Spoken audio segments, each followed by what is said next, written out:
Hello everyone and welcome.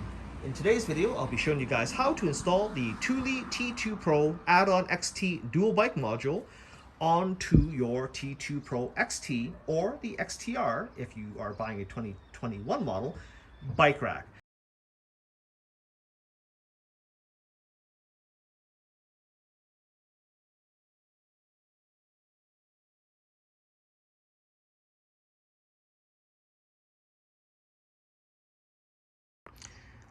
So this is what all the contents looks like once it's been removed and unpackaged from the box.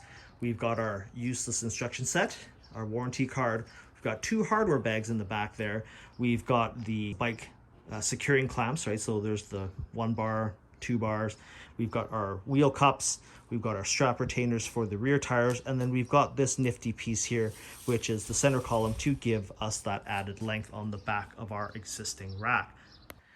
Now, before we actually start taking this rack apart, I really recommend that you mount your existing rack onto your vehicle because it makes working on this a lot easier rather than trying to assemble it on the living room floor. The first step is to undo this handle assembly from your existing rack using the included Allen key, which is in this hardware pack here. We're going to insert it into the center hole. So the rack is currently flipped up on the back of my truck. Right in the center, we're going to insert this and we're going to unscrew that hex bolt. Like so.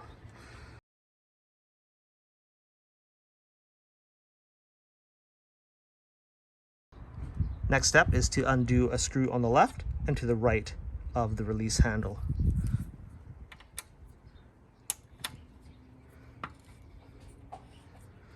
Remove these two outer screws completely.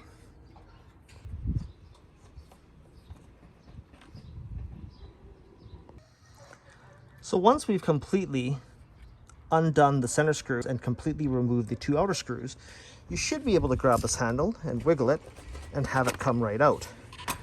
Now on the back side of the handle, you can sort of see how things are attached. The outer screws and the holes there are just simply to hold the handle in place. And then that center screw that you undid is actually that little metal tab that's moving in the middle. And it's actually got a threaded end. You'll also note that if you look straight down into this column here, that no matter how many times you screw that center screw out, it will never actually unscrew and pop out and fall down into this column, because how Thule built this mechanism is that the screw sort of retains itself. The key thing here is that when we are attaching that extension column, that this screw is actually pushed all the way back so that the new sort of finger on the extension can actually poke in there properly without getting hung up on that screw. So now we can install the sort of center tower assembly onto the section where we just removed the handle. And just like the handle, there was that little metal tab there with a threaded end that the center screw will pass through. We're just going to line all of that up and slide that on.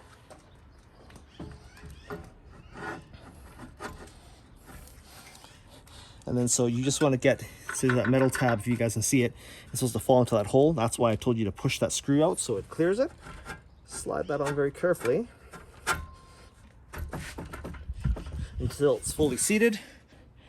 Make sure that where the T is on the Thule rack, on the original rack, that the screw holes at least line up, because that's actually one of the complaints on the fit and finish of this extension, is that these holes don't quite align. But we're not going to install these screws in just yet. We actually want to get this set screw to pass through the column linkage first, because we might have to shimmy this up and down to get that hole to line up inside. I can already tell right now that it's not wanting to line up. So I'm just gonna use my hand on the top of this column here, and I'm gonna wiggle that back and forth gently up and down while screwing that set screw in. And I can feel it catch, and it's not cross-threading, so that's another big thing you have to watch for. Until it sets, and then just finger tighten. We're going to now open up the second hardware bag, which is the T2 Pro hardware bag add-on number 2. And we're going to grab a bolt and washer, and we're going to tighten the upper column to the lower column. So using the included bolt and washer, and they're all the same, that you can take either the included Allen key with the Thule rack, start threading these bolts in. And you'll actually notice here that I'm struggling a little bit to line these holes up. And again, this comes back down to Thule's sort of fit and finish. They're not quite right in terms of the machining, so you can actually just kind of wiggle the center column up just a hair to give you that tiny bit of extra clearance to get this screw in. And once you get that started, make sure it's not cross-threading. Line up the other one as well and do the same. Now, all Thule fasteners are metric, so to help speed this installation process up, I'm going to use my ratchet and a 5mm hex socket bit and just tighten things up. Now, the yellow coating on these screws is a thread locking compound that prevents the screws from undoing themselves from the vibrations when you're driving and with the bikes bouncing up and down on the back of this rack. So no need to scrape that stuff off or add any thread locker. So just like what we did with the tower column assembly when we added things onto where we remove the handle, that the top piece now has the same sort of built-in screw. And we want to make sure that we pull that back like this so that the little metal tab on our release handle can actually fall into that slot, and then we can tighten things in. So with our handle, with the 3 holes pointing towards you, since this rack is flipped up, we're going to have to now line up that hole on this metal tab to where that screw that we just kind of pushed back is located. So we're going to carefully wiggle this on, pull out our key because we have to pass through this hole, and just press all the way down.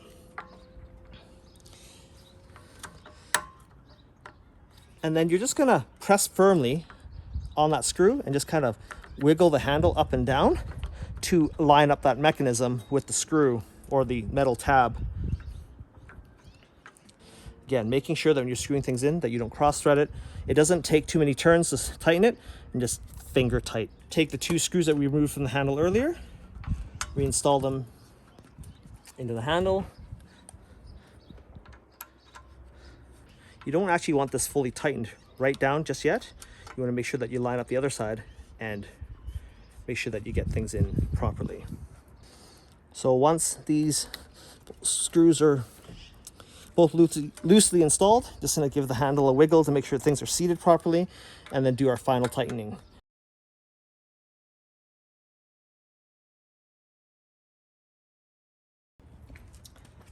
So with the center tower extension added on, and we've installed sort of the latch mechanism and the 2 bolts on the back, that we have to take 2 additional bolts and washers and install them on the front side, I guess, of this support tower.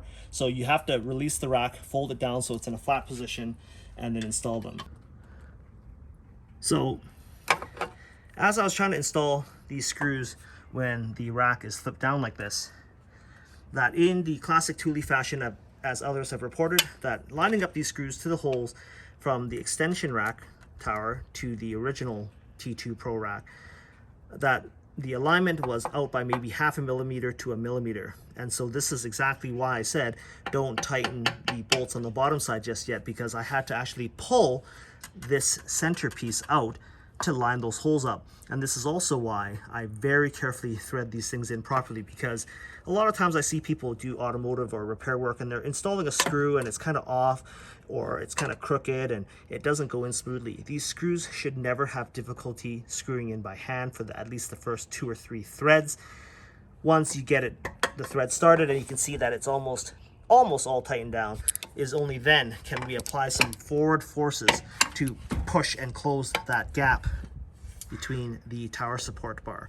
So pushing this right up, I'm going to tighten these 2 and then go to the back side and then tighten the ones that I installed originally. So with those front screws installed properly, we're going to now do the final tightening of, I guess, the backside bolts for the support tower columns. The next phase is to prepare the actual bike support bar. And so there's a couple of things to note here. Just like the original rack, you have one bar that's actually marked Thule and one that's not. The one that's not labeled is going to be, I guess, the 3rd row, and then the Thule white label is going to be the very end row when the bike rack is flipped down. We're going to take the 2 wheel cups here and we're going to drop them on to the rack assembly by lining up the pins on the bottom through the holes in this manner. And it should be noted that the pointed portion, like a little boat, points down the long end of the bars.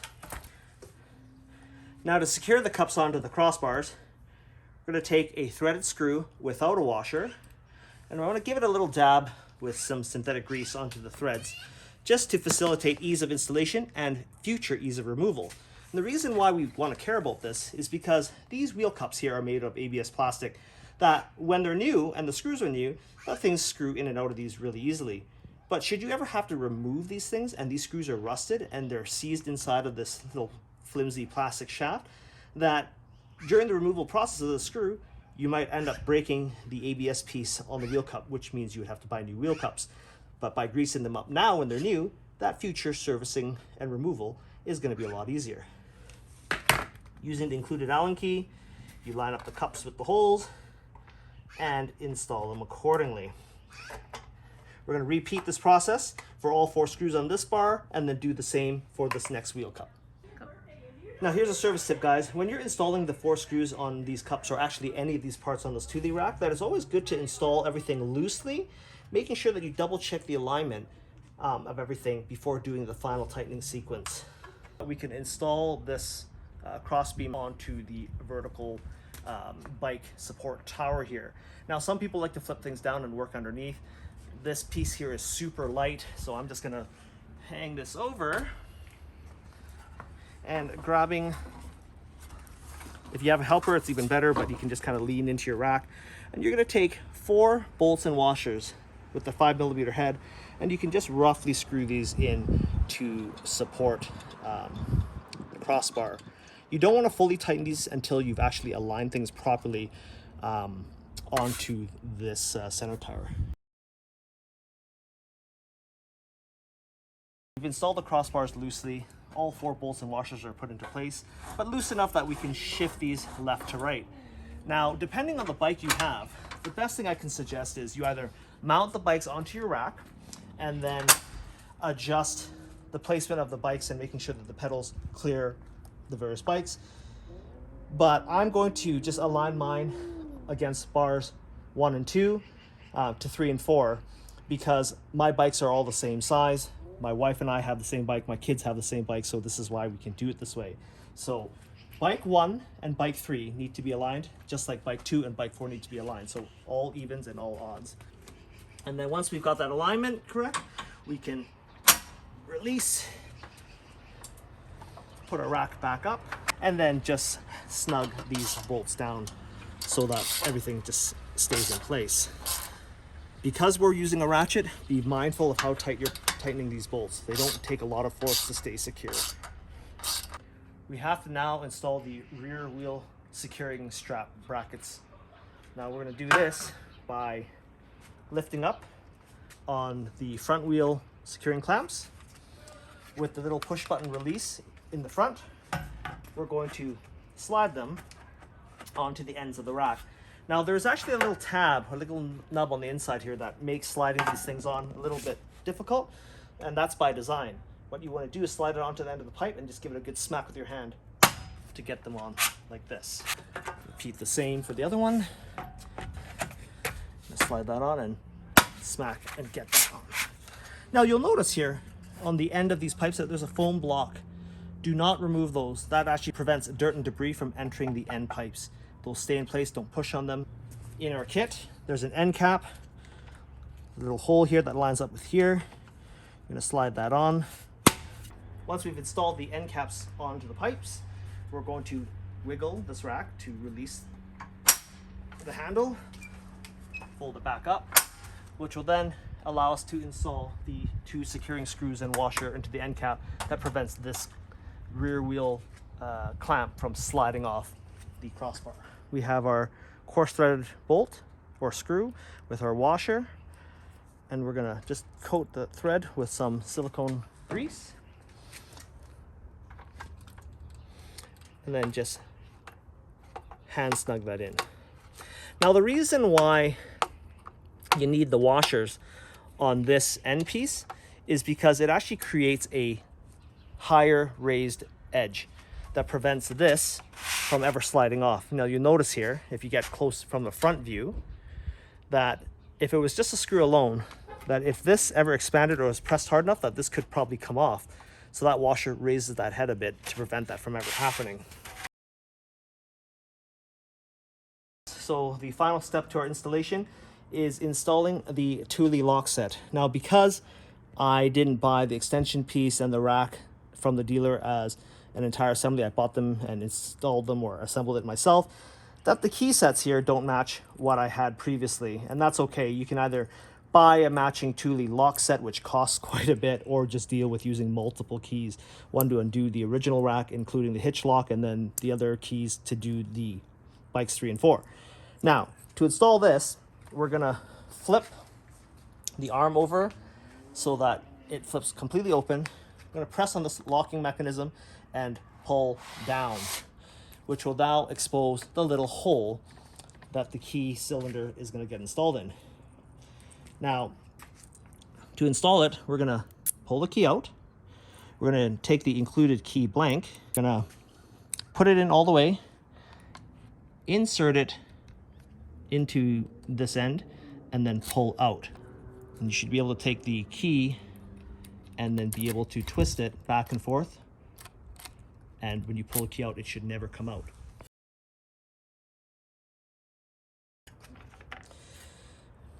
So I guess maybe a last sort of a user's suggestion here is that the rear wheel strap assembly bracket, to release it, you just press this button, you lift up, right? A lot of people complain that this Thule T2 Pro doesn't support fat bikes and fat tires. I can assure you that it can support wheels, I believe, up to 5 inches in width.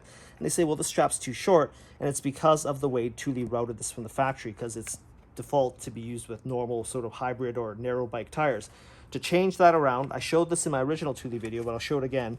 You pull this rubber stopper off like this, and then you actually feed the strap out from underneath like this, and you pull this back like so, and then you refeed it up this bracket through the backside like that, and look how much more length it actually gives you. That's quite a bit more space. So there you guys have it. That is how you add on the Thule T2 Pro add-on XT 9036 XYZ, whatever the heck Thule wants to call this add-on piece, onto your T2 Pro bike rack. Again, I want to emphasize that the 9036 dual bike add-on is only compatible with the 9034 series of the T2 Pro racks with the 2-inch hitch receiver, because of the extreme amount of weight that adding on 2 additional bikes onto something this long would do to the hitch on a vehicle.